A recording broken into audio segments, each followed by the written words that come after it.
You know, and Mine. it's alright, no worries, mate. I'm sorry to disturb you. What was happening? You really want to know? The police are now blaming me for that. For what? Right, okay.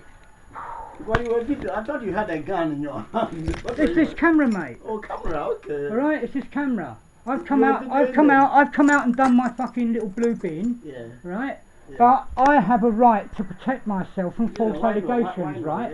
Yeah. Now, I saw there was a car there. So all I've done, I've got to the end of my path, I've gone like that, so I realised it's related to Kino. Yeah. Alright?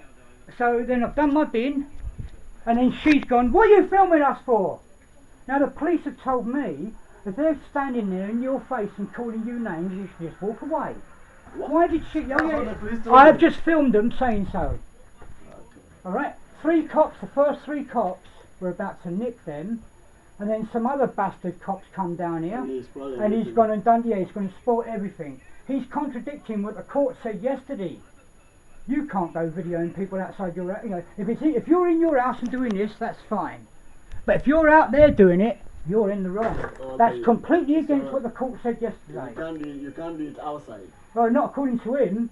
But I didn't want to tell him there and then what I've told other police officers, which is, you don't tell me what to do. You are just a police officer. If you want to tell me what to do, you get yourself a court order to be able to tell me what to do. Exactly. And that way I can tell my side to the judge, you tell your side to the judge, and you will fucking go to prison. So are they gone? Yeah, they fucked off, but now it's all black marks on me again, isn't it? Richard Bell of the Hate Crimes Unit, you know the Hate Crimes Unit, is completely powerless. Completely powerless. He sent the old bill down here sorting this Lisa thing out, what, 11 months ago, and it's still going on. Those police officers are on YouTube now threatening me for 55 minutes on my doorstep. And then they throw this bogus harassment warning against me for Tonya, and then the next day Tom Mahoney turned up at my house to watch the video of the assault. By mistake, my front speakers were on the front garden. They're hearing, get the fuck off of me and all that. They called 999. Oh, 2 coppers with 2 paramedic forensic psychiatrists to lock me up. And I've got Tom Mahoney from the BPU and Osvaldo, his boss, in my living room. Oh no. When they assaulted me, they robbed. It's because of Lisa. Now, when they assaulted me, right, they're bending my thumb back for a minute. All of them. It's Kino. Right, I did it. Right, Raj, let me finish this. Raj, a year ago, Lisa convinced Raj that my camera is putting his kids on YouTube.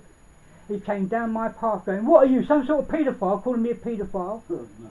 He's now told the old Bill, Sarah, who investigated it, I never called him a paedophile, but I am worried that he's putting that camera live on YouTube. Where'd you get that from?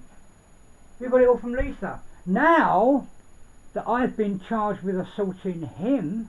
Well, you... Because, oh yeah, listen, right, listen. When I was on bail, he was coming in my house doing my shopping.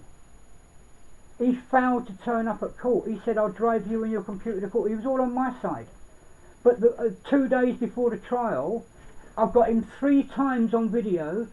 2 days before the trial, he's standing right outside my camera with Lisa. She's telling him what to say in court, and he's saying, yes, I will say that in court. For her. How did he turn against you all of a sudden? He's got kids, right? Oh, I've been looking after the kids and working with them, right? Even when he's at work. So she must be, she's had this for 2 years. I wouldn't trust him with the kids. Right, the moment Kino moved in, she told them I wouldn't trust him with kids. Same with Kaya, who don't live there anymore. Everyone, she said, oh, don't trust him with the kids. But Raj and Anna especially, the mother, was saying, can you teach my kids all the stuff you will never learn at school? Their grandma, who's from Mauritius, can't speak a word of fucking English. She hits them with wooden spoons unless they sit down and watch the Teletubbies. Now I went in there with a marble run. You know, you get a marble, you get a little railway track. They're called marble runs. I gave Jaden one of them. You speak to Anna. I wish I'd kept the recording. He wouldn't stop playing for it for a week. I had no trouble out of him for a whole week. He was building it so that, I mean, I taught him, if you launch it here, Jaden, You draw a curve, it slows down, it'll go halfway up the hill and roll back. But Jaden, if you give it a kick, you increase the velocity you go over the mountain. He's got all that in his head. Yeah. You teach me the stuff you will never learn at school. These neighbors, I don't know. No. Where are they from? Sorry? Where are they from? Where are they from? The history, no, this is good for me to say this really. Kino's got history. The history that he's told me of is this. The history that he's told me of is this. He was abused as a kid, they were poor in Cyprus, and his mum used to send him out, wherever it is, his mum used to send him out to nick bread or cakes off of people's windows because they had nothing to live by. What am I bringing? His mum ended up murdering a Turkish police officer who was raping her.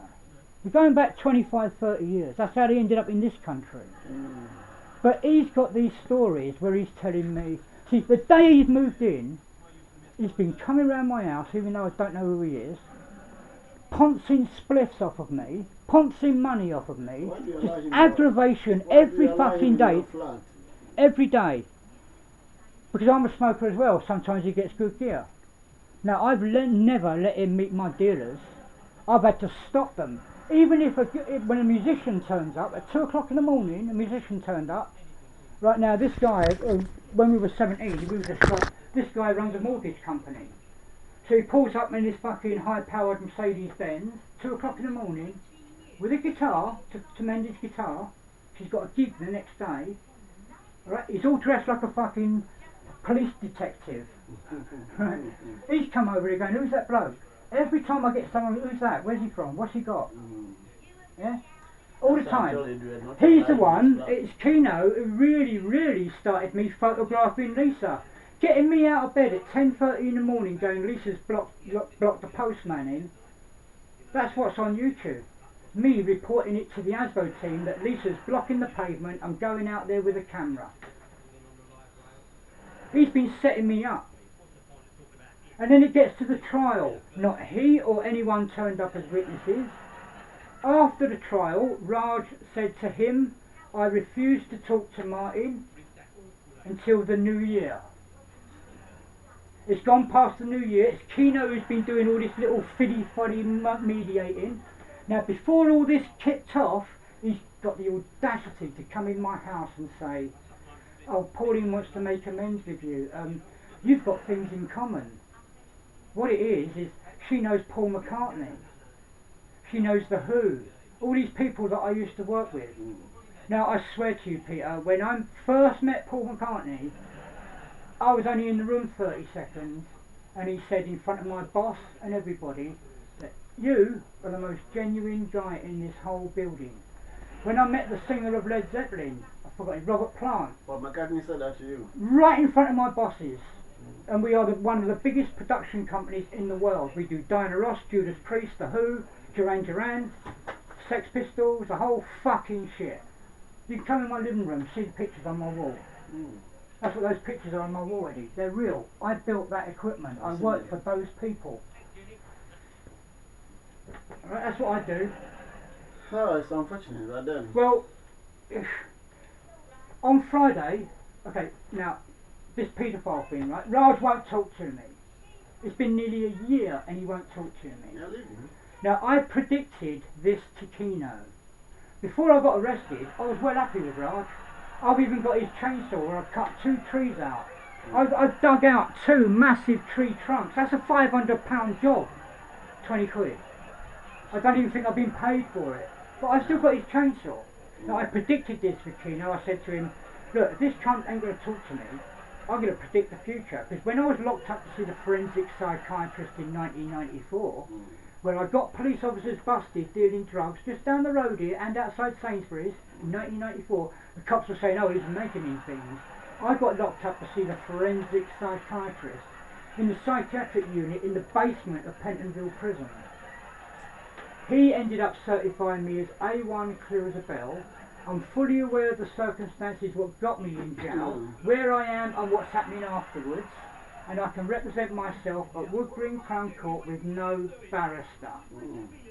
So completely back. Here they are out there calling me psycho, nutter and all that right now. Now I'll tell you what, Peter, if you come and watch this video, you understand post-traumatic stress syndromes, right? And Dr. Gideon of the Hat, when I was homeless, my life was down to a speck of dust running down the gutter. There was no way out. I was going down. Dr. Gideon certified me with a psychotic reactive depression because the homelessness had got so bad there was only suicide as the only mission. Right. But that was enhanced by a post-traumatic stress by the police beating the shit out of me 10 years before. Right, this is how I got into Tom Mahoney, and through that it took Tom and his work 5 years to get me moved in here. And then I get picked on by some Nazi ASBO officer. That ASBO officer tried to destroy it. All of the Habs work, all the doctors, some everyone. of these policemen are just rubbish, you know. Rubbish, you don't know the beginnings of this isn't even the beginnings of what I'm telling you. Right now, she used to work in the Crown Prosecution Service built into Collindale Police Station. She left there because she hated the way that they were fabricating evidence against people, and then she joined the IPCC. Cool. She works in the IPCC, Independent Police Complaints. She's still there? No, she's been on medical leave. Whereas in actual fact, what's wrong with it? In actual fact, she's absolutely psychotically off her tree. She smokes skunk constantly. One of the first stories that Kino told me was, you know, like the Labour Party were going to decriminalise cannabis. What they did, they set up some factories, because cannabis does have medical needs. They want to extract the components, right. To do that, they created a strain of skunk called G13, Government 13. He's claiming that him and his family, back in Turkey and places like that, around the world, gave the government the 2 splices and created Government 13 for the government. He's been in the army, Afghanistan, Northern Ireland, the whole shit. Now he's married to some bitch who used to work in the CPS, who, to be honest with you, was probably fired because she was too psychotic. Now, Horizon documentary did a documentary. I've downloaded it. You can watch it. You need to watch it for your job that you're in. If I have time. Are you good? Are you evil? It said 85% of prosecutors, bankers, lawyers are all psychopaths. It's something I'm interested in, but time factor. I need to go. In fact, the reason why I even called you, I still got internet on this laptop. What is his modem switched on? That is why. It's off, yeah? It's doing a wireless link to that modem down there. Okay, it'll pick up. So It'll pick is it up. on now? Yeah, it'll pick Show up. him so that he knows. So why did you let it? I didn't. Because what it is, what it is, the power supply for this is on one main socket. Okay. To run this, he's got to turn everything on. So I put it on a separate socket. That is why, because I've been trained. Pete, you need to follow this up. The council has promised him to put more sockets there on the wall. They haven't been down there. There's still a problem with the radiator as well. And I follow his up. He hasn't told me anything, so that's why that's fine, yeah. Oh, now let me know. No, he's had a visit from Barnet Homes to put more main sockets. Why don't you tell 3 me weeks ago? Huh? That is why I work with you. If you don't tell me, how will I know? That's alright. So what is the council going to do for you, so I can follow it up for you? There was a visit, wasn't there? She came down. When was that? 3 weeks? Some time ago. So why didn't you tell me? Because you have to keep records of all this. Yeah. Yeah. Oh, if you don't do that, please. Well, you let me know, yeah?